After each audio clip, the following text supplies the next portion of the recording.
The English Reformation was a time in 16th century England when the Church of England broke away from the authority of the Pope and the Catholic Church. This was part of a bigger movement called the European Reformation, which changed how Christianity was practiced in Western and Central Europe. The Reformation in England started as more of a political event than a religious one. King Henry VIII wanted to annul his marriage, but the Pope refused. So Henry passed laws that abolished papal authority in England and declared himself the head of the Church of England. This meant that the monarch had the final say in religious matters. King Henry VIII of England is famous for two main things: having 6 wives and starting the English Reformation. These two things are actually closely connected. To understand the English Reformation, it's important to know about the women he married and the impact they had on his decisions. Henry's first wife was Catherine of Aragon. They were married for almost 24 years, but they only had one surviving child, a daughter named Mary.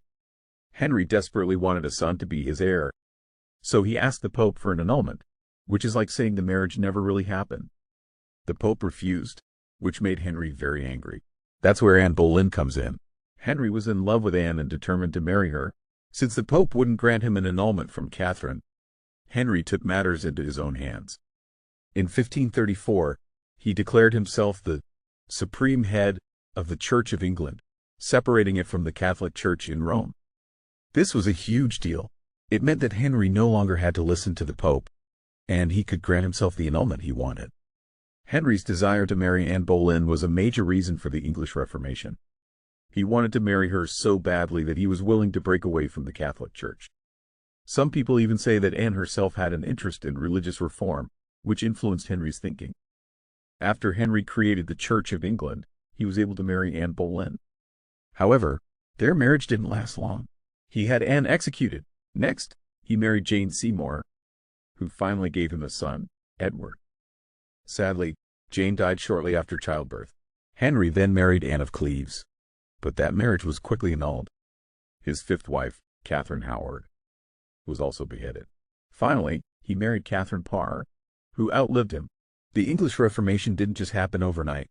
It was a gradual process that continued under Henry's children: Edward VI, Mary Tudor, Bloody Mary, and Elizabeth I. Edward VI made further changes to solidify the Reformation, while Mary Tudor tried to bring England back to Catholicism. Elizabeth I, however, firmly established the Church of England, Protestant. So, while Henry VIII's personal life was certainly dramatic, his marriages and his desire for a male heir had a huge impact on the course of English history.